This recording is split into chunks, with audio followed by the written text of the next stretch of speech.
ഈ തെരുവിലേക്ക് ഇറങ്ങി. ഇറങ്ങടി, ഇറങ്ങടി.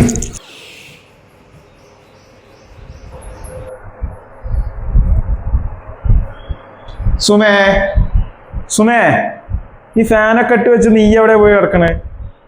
ഇവർക്കാർക്കും ഈ കറണ്ട് ബില്ലിനെ കുറിച്ച് ഒരു ബോധവും ഇല്ല. എന്തിനാ ഇങ്ങനെ കടന്നാലായിരുന്ന മനുഷ്യൻ? ഞാൻ അവിടെ തന്നെ ഇല്ലേ?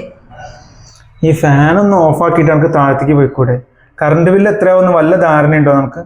പിന്നെ കുറച്ചേരം ആ ഫാൻ അങ്ങോട്ട് തിരിഞ്ഞാ കറണ്ട് ബില്ല് അങ്ങോട്ട് കൂടുതലോ. അതെ, ഞാൻ വൈകുന്നേരം സിനിമയ്ക്ക് ടിക്കറ്റ് ബുക്ക് ചെയ്തിട്ടുണ്ട് കേട്ടോ. അപ്പൊ കഴിഞ്ഞ ആഴ്ചയല്ലേ സുമേ 2 സിനിമ നമ്മൾ കണ്ടത്? ഇനിയും സിനിമയോ? ഇതിനൊക്കെ എവിടുന്നാ സുമേ നമുക്ക് കയ്യില് പൈസ? എന്ത് പറഞ്ഞാലും പൈസ അല്ല. എന്നാ പിന്നെ കയ്യിൽ പൈസ ഉണ്ടാവുക? ഞാൻ എന്തായാലും വൈകുന്നേരം സിനിമയ്ക്ക് ടിക്കറ്റ് ബുക്ക് ചെയ്തിട്ടുണ്ട്. ഇന്ന് എന്തായാലും പോയേ പറ്റൂ. 2 സിനിമ ടിക്കറ്റ് 500, വണ്ടിക്ക് പെട്രോൾ 200, സിനിമ കഴിഞ്ഞ് ഭക്ഷണം 600. ഈ മാസത്തെ EMI ഗോദാഹുവ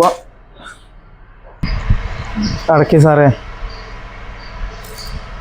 ശരിയാക്കാം സാറേ, ശരിയാക്കാം. ഓക്കെ. അതെ, ഒരു കാര്യം പറയട്ടെ. പറയൂ. നമുക്കൊരു കാറ് വാങ്ങിയല്ലോ. കാറോ? നിനക്ക് തലയ്ക്ക് വല്ല അസുഖമുണ്ടോ സുമേ? അതിനെന്താ? അപ്പുറത്തെ വീട്ടിൽ ആ ചേട്ടന് ഒരു പണിയില്ലല്ലോ, ആ ചേട്ടന് വരണ്ടല്ലോ കാറ്. നിനക്ക് പറയുന്ന ഒരു ജോലിയെങ്കിലും ഇല്ല. നീ ഒരു കാര്യം മനസ്സിലാക്കുക, നമുക്ക് ആവശ്യത്തിനൊരു ബൈക്കുണ്ട്, അത് മതി. ഇനി ആഡംബരത്തിന് നമുക്കൊരു കാറൊന്നും വേണ്ട. നമുക്ക് യാത്ര പോകാൻ ബൈക്ക് പോരെ? പോരാ, കാർ തന്നെ വേണം. നിങ്ങളത് മേടിക്കുകയും ചെയ്യും, നിങ്ങളെ കൊണ്ട് ഞാനത് മേടിപ്പിക്കുകയും ചെയ്യും.